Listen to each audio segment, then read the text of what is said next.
Hey guys, my name is Nora Franche, and welcome to the podcast Grateful Blessed Mess, daily reflections for those in the 12 steps. I am a fellow 12-stepper and certified mindset coach, and I am here to introduce you to the value of mindset coaching in your 12-step journey.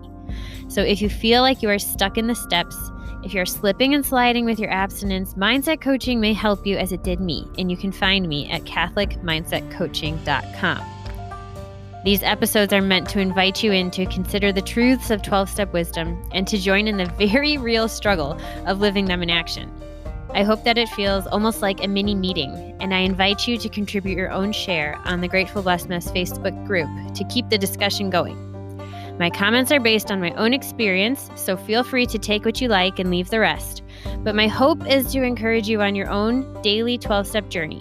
As they say, you cannot stay clean on yesterday's shower. So without further ado, let's begin.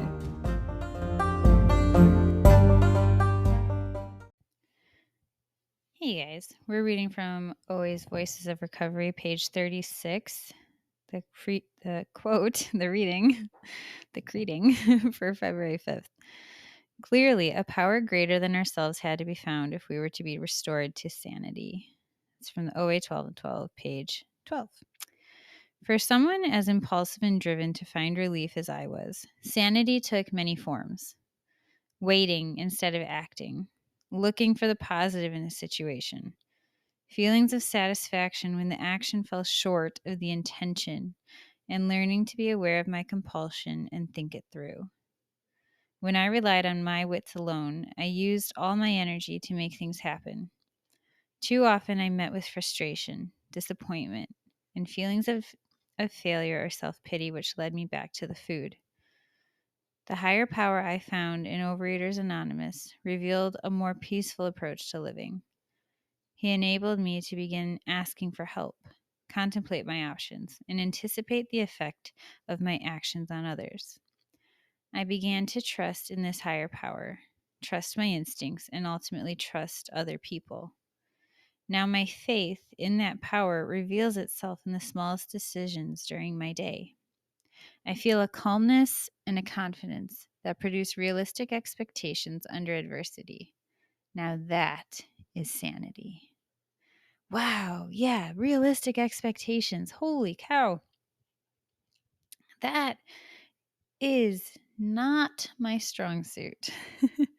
One of my many downfalls, depending on who you're talking to, is my time management.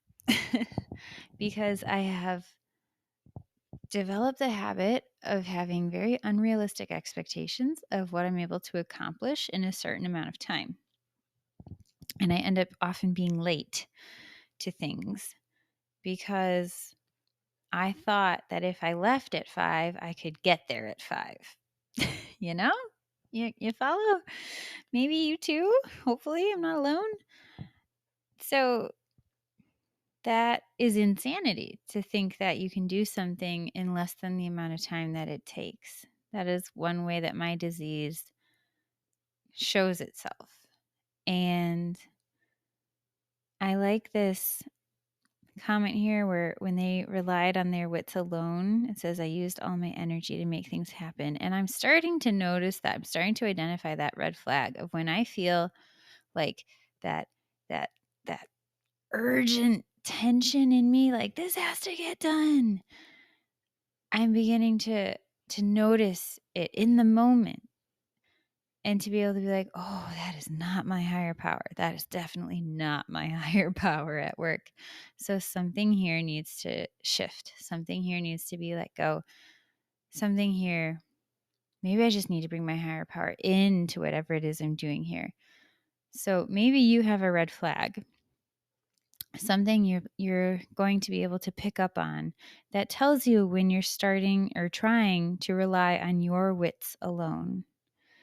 And maybe it's exhaustion or disappointment or self-pity. I think it's so beautiful that this person made a point of starting to slow decision-making down so that even under adversity, they could use their judgment to make appropriate expectations, but also I love it how at the beginning of this, like looking for the positive in a situation, finding feelings of satisfaction when the action fell short of the intention.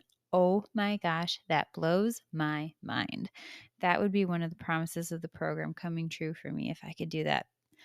That is just like, I want that. That sounds like freedom, Like I am constantly battling expectations, unmet expectations, dissatisfaction where something fell short of what I wanted it to be, what I thought I was capable of, what I thought something could be, what I thought another person would do.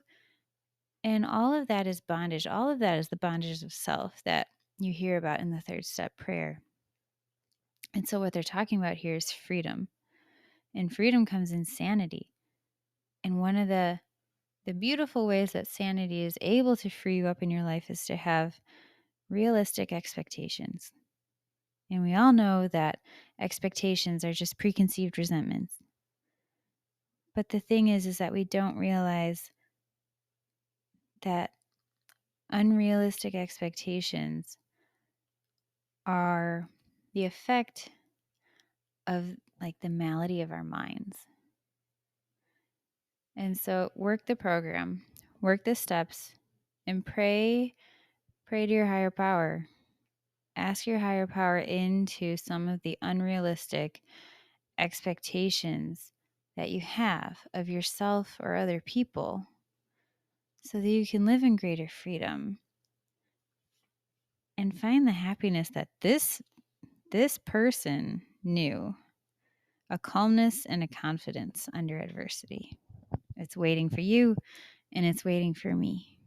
With that, I pass.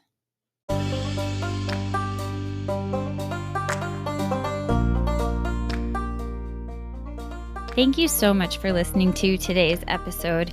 If you feel that mindset coaching could help you on your 12-step journey, please feel free to reach out and find me at catholicmindsetcoaching.com. This is not a replacement for 12-step work. This is something outside of the 12 steps. It is simply something that has a heart for the 12 steps and those who are in it. And so, welcome. If you are here, chances are you may also be a bit of a mess. And I hope that you can learn to find some gratitude in the blessings that have come from your messes.